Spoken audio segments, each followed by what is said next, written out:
राज्य सरकारें भी घुसपैठियों की पहचान कर सकती हैं, घुसपैठियों को पकड़ सकती हैं, घुसपैठियों को जेल में डाल सकती हैं, क्योंकि law and order concurrent list में है संविधान के। मतलब केंद्र सरकार भी उस पर कार्रवाई कर सकती है, राज्य सरकार भी कार्रवाई कर सकती है। लेकिन जो घुसपैठ नियंत्रण का कानून है वो 1946 का बना हुआ है, उसको फॉरेनर एक्ट कहते हैं, और वो महाघटिया है। ना उसमें 100% प्रॉपर्टी जब्त करने का प्रावधान है, ना उसमें 20 साल 30 साल की सजा देने का प्रावधान है। इसीलिए चाहे वो रोहिंग्या हो या बांग्लादेशी, भारत में तो आते हैं, कभी सिंगापुर नहीं जाते, चाइना नहीं जाते, फ्रांस नहीं जाते, जापान नहीं जाते, किसी और देश में, लंका भी नहीं जाते, भारत आते हैं। क्यों? क्योंकि हमारा कानून घटिया है। तो अगर कोई राज्य सरकार ये सोच रही है कि हम एनआरसी लागू करेंगे, तो सबसे पहले उसको असम में जो एनआरसी हुई थी उससे सीख लेना चाहिए। असम की सरकार ने पहले कोशिश किया था असम में एनआरसी लागू करने के लिए, और वो सुप्रीम कोर्ट के डायरेक्शन पे हुआ था, सुप्रीम कोर्ट की मॉनिटरिंग में हुआ था, बकायदा सुप्रीम कोर्ट लगातार मॉनिटर कर रहा था। इसके बावजूद असम की एनआरसी फेल हो गई, कोई नहीं निकाला गया। खूब लंबे समय तक कार्रवाई भी चली, सुनवाई भी चली, वहां पे ट्रिब्यूनल्स बन गए, सब कुछ हुआ, लेकिन सच्चाई है कोई निकाला नहीं गया। निकाला इसलिए नहीं गया क्योंकि भ्रष्टाचार हो गया वहां पे। ये घुसपैठिए ऐसे नहीं आते फ्री में, बॉर्डर पे 2000 रुपए देते हैं, पहले 1000 रुपए देते थे, अभी 2000 रुपए देते हैं। जब आते हैं तो ये जो कॉमन सर्विस सेंटर बना हुआ है ना, वहां जाके 2000 रुपए दे के आधार बनवाते हैं। जब आधार बन जाता है फिर 2000 रुपए देते हैं किसी दलाल को, राशन कार्ड बनवा लेते हैं। और जब 2 डॉक्यूमेंट हो जाता है फिर किसी दलाल को पकड़ते हैं, 2000 रुपए देते हैं, बर्थ सर्टिफिकेट बनवा लेते हैं। जब 3 डॉक्यूमेंट हो जाता है फिर 2000 रुपए पकड़ते हैं, ड्राइविंग लाइसेंस बनवा लेते हैं। जब 4 डॉक्यूमेंट हो गया फिर किसी दलाल को पकड़ते हैं, 2000 रुपए देते हैं, वोटर आईडी में नाम जुड़वा लेते हैं। तो 10,000 रुपए से 12,000 रुपए खर्च करके ये घुसपैठिए भारत में आ भी जाते हैं और यहाँ पे 4-5 अपने डॉक्यूमेंट भी बनवा लेते हैं। और डॉक्यूमेंट का फायदा ये होता है कि जब उनके पास 4-5 डॉक्यूमेंट हो जाता है तो बैंक में खाता खुलवा लेते हैं। और बैंक आजकल केंद्र सरकार की जितनी योजनाएं हैं उसका सीधे सीधे ऑनलाइन ट्रांसफर होता है बैंक में। ऐसे राज्य सरकारें भी सीधे सीधे ऑनलाइन ट्रांसफर कर रही हैं बैंक में। तो चाहे वो किसान सम्मान निधि हो, चाहे वो मुफ्त का जो सिलेंडर के ऊपर सब्सिडी आती है वो सब्सिडी हो, या और भी जितनी योजनाएं चल रही हैं केंद्र सरकार की, राज्य सरकारों की, मुफ्त मकान, मुफ्त सिलेंडर, मुफ्त अनाज, जितनी भी स्कीम है सबका लाभ ये रोहिंग्या और बांग्लादेशी लेते हैं। असम में भी ले रहे हैं, कर्नाटक में भी ले रहे हैं, दिल्ली में भी ले रहे हैं, उत्तर प्रदेश में भी ले रहे हैं, हर जगह ले रहे हैं। आजकल तो मकान भी ले रहे हैं, 2.5-3 लाख रुपए का मकान आता है जो प्रधानमंत्री आवास, उसका फायदा भी घुसपैठिए उठा रहा है। तो केवल एनआरसी लागू करने से कोई घुसपैठिया नहीं पकड़ा जाएगा, केवल एनआरसी की घोषणा कर देने से कोई घुसपैठिया नहीं पकड़ा जाएगा। पूरा फिर वही जैसे असम में हुआ था, 4-5 साल प्रक्रिया चली और ढाक के 3 पात, वही हालत फिर हो जाएगी। कर्नाटक में भी वही हालत हो जाएगी, या जहां पे भी लागू करेंगे। सबसे पहले हमें कानून, उस जो 1946 का कानून है ना फॉरेनर, उसको घटिया, उसको फेंकना पड़ेगा। हमें अमेरिका का फेडरल पिनल कोड जैसा एक कानून बनाना पड़ेगा। जैसे यहाँ फेडरल पिनल कोड है, इस तरीके का हमें इंडियन पिनल कोड बनाना पड़ेगा कि जो आदमी घुसपैठ करेगा भारत में अवैध रूप से, जो अवैध रूप से रहेगा, उसको हम 20 साल से 50 साल की सजा देंगे। ऐसा कानून बनाना पड़ेगा। 100% प्रॉपर्टी जब्त करने और 20 से 50 साल की सजा देने का कानून बनाना पड़ेगा। कानून बनाते ही बिना एनआरसी लागू किए ही 80% घुसपैठिए खुद ही भाग जाएंगे।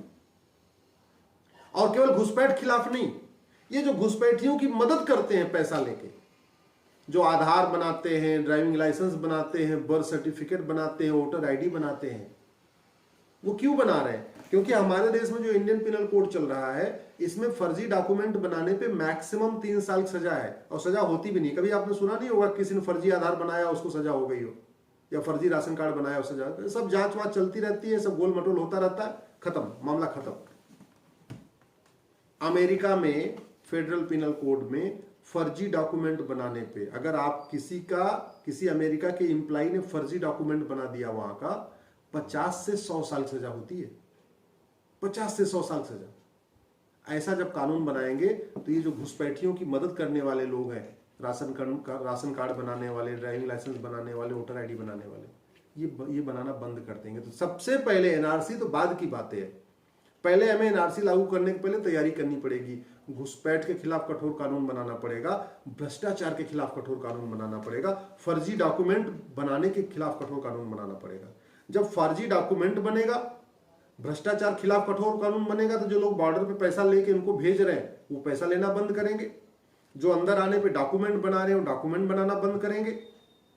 और फिर ये होगा कि भाई जो अवैध रूप से रहेगा उसको 20 से 50 साल सजा मिलेगी, तो ये अपने आप ही छोड़ के भाग जाएंगे। जब 80% भाग जाएंगे या वापस बांग्लादेश चले जाएंगे या रोहिंग्या चले जाएंगे, उसके बाद 20% को ढूंढना आसान हो जाएगा। नहीं तो अगर बिना तैयारी के हम फिर एनआरसी लागू करेंगे तो वही हालत होगी जो असम में हुई। बखेड़ा भी हुआ, सुप्रीम कोर्ट में तारीख पे तारीख भी पड़ी, सुप्रीम कोर्ट मॉनिटर भी करता रहा, अलग से वहां पे ट्रिब्यूनल भी बन गए, ट्रिब्यूनल का करोड़ों रुपए टैक्स पेयर्स के पैसे से सैलरी भी जा रही है, सब कुछ हुआ। असम में हजारों करोड़ रुपए खर्च हो गए एनआरसी के ऊपर और 1000 घुसपैठिए भी अब तक बाहर नहीं गए। सब फेल हो गया मामला, सब फेल हो गया। वैसे ही अगर बिना तैयारी के करेंगे तो कोई राज्य सरकार करेगी तो वो भी फेल हो जाएगी, कर्नाटक में होगा तो वो भी फेल हो जाएगा, उत्तर प्रदेश में होगा तो वो भी फेल हो जाएगा और पूरे भारत में होगा तो वो भी फेल हो जाएगा। कहते नहीं है, बुआई के पहले जुताई, गुड़ाई, निराई की जाती है। बीज बोया जाता है तो सीधे सीधे खेत में से नहीं डाला जाता, पहले जुताई की जाती है, गुड़ाई की जाती है, निराई की जाती है, सफाई की जाती है, पहले खेत को तैयार किया जाता है, फिर उसमें बीज बोया जाता है, फिर अच्छी फसल होती है। हम लोग क्या करते हैं, सीए लागू करेंगे, कोई तैयारी नहीं किया। जो लोग सीए का विरोध कर सकते हैं उनके पास हजारों करोड़ की बेनामी प्रॉपर्टी है। प्रॉपर्टी को आधार से लिंक करने के लिए कानून बना दिया होता, जितने सीए विरोधी हैं, यूसीसी विरोधी हैं, ये एनआरसी विरोधी हैं, सारे जेल में होते। हमने संपत्ति को आधार से लिंक करने का कानून नहीं बनाया, तो जितने पाखंडी है बाहर घूम रहे। अब बाहर घूम रहे तो सीए आया तो भी विरोध कर रहे हैं, एनआरसी आया तो भी विरोध कर रहे हैं, यूसीसी आया तो भी विरोध करेंगे, पॉपुलेशन कंट्रोल आया तो भी विरोध करेंगे। भ्रष्टाचार खिलाफ कठोर कानून बनाया होता, प्रॉपर्टी को आधार से लिंक किया होता, तो ये जितना आपका ये पीएफआई है और बाकी और दुनिया भर के संगठन है, इनके सारे लोग पकड़ में आ गए होते, लेकिन वो पकड़ में नहीं आए।